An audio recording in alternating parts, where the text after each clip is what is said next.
In every culture, there are stories that send shivers down our spines. What happens when we peel back the layers of these myths? Get ready to discover the most horrifying creatures that mythology has to offer. Coming in at number 10, the skinwalker. In Navajo culture, skinwalkers are considered malevolent witches who can transform into animals. This shape-shifting ability is said to be gained through dark magic and a perversion of traditional healing practices. Skinwalkers are feared for their ability to use their powers to harm others, often preying on the vulnerable. They are believed to be able to mimic the voices of loved ones to lure people into traps. The legend of the skinwalker reflects the Navajo belief surrounding good and evil, healing and harm, as well as the complex relationship between humans and nature. Next, number 9, manticore. The manticore is a legendary creature with the body of a lion, a human head with sharp teeth, and a scorpion's tail capable of shooting deadly spines. Originating from Persian mythology, the manticore is often described as a fierce and cannibalistic creature that hunts humans. Its name comes from the Persian word mardquar, which means man-eater.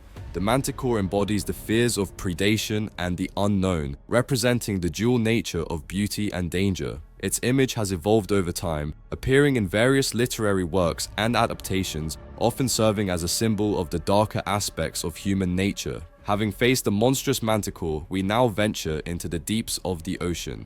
At number 8, we have the kraken. It is a legendary sea monster that is said to dwell off the coast of Norway and Greenland. Often depicted as a gigantic octopus or squid, this creature is feared for its immense size and terrifying strength. Sailors spoke of the kraken pulling entire ships and their crews into the depths of the ocean with its powerful tentacles. Tales of the kraken originated in the Scandinavian seafaring culture, where it symbolized the unknown dangers of the sea. The creature has been romanticized in literature and popular culture, serving as a metaphor for the mysteries and fears of oceanic travel. Number 7, draugr.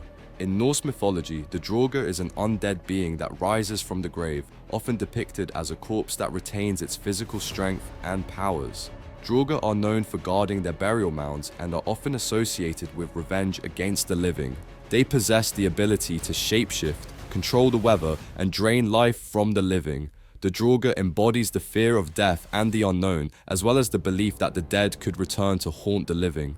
These creatures are a reminder of the importance of proper burial rites and respect for the dead in Norse culture. Taking the spot at number 6, the chupacabra, or goatsucker, is a legendary creature in Latin American folklore, known for attacking livestock, particularly goats, and draining their blood. Descriptions of the chupacabra vary, with some depicting it as a small, reptilian creature with spines along its back, while others describe it as a hairless, dog-like beast. The chupacabra represents fears of predation and the unknown, often serving as a scapegoat for unexplained livestock deaths in rural communities. Moving into number 5, the wendigo.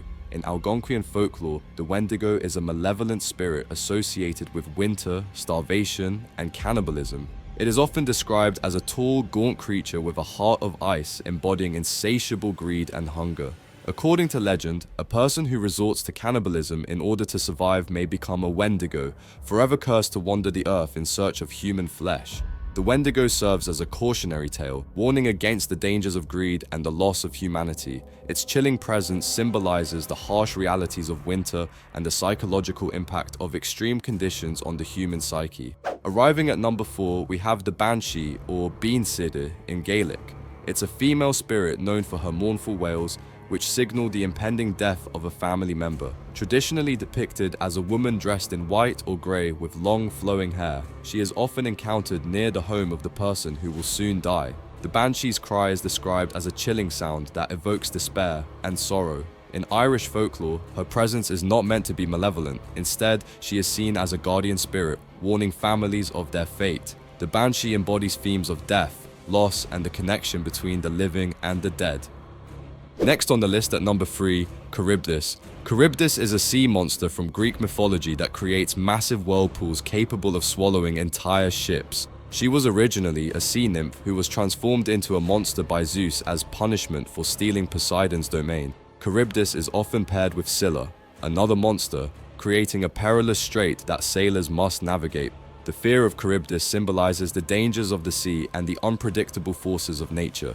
On to number 2, nuckelavee.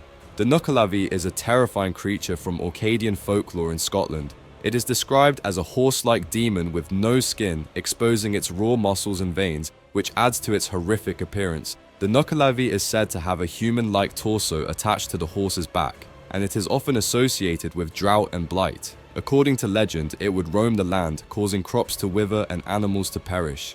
This creature embodies the primal fears of nature's wrath and serves as a reminder of the consequences of disrupting the balance between humans and the natural world. Finally, at number 1, Abaddon, also known as Apollyon in some texts, is a powerful and destructive figure associated with the abyss and destruction. Described in the Book of Revelation as the King of the Abyss, Abaddon leads a swarm of locusts with the power to torment humanity. His name translates to place of destruction, and he represents chaos, the end of order, and apocalyptic forces. So that were the 10 most terrifying creatures to exist in mythology. Tell me in the comments which one you think is the most terrifying.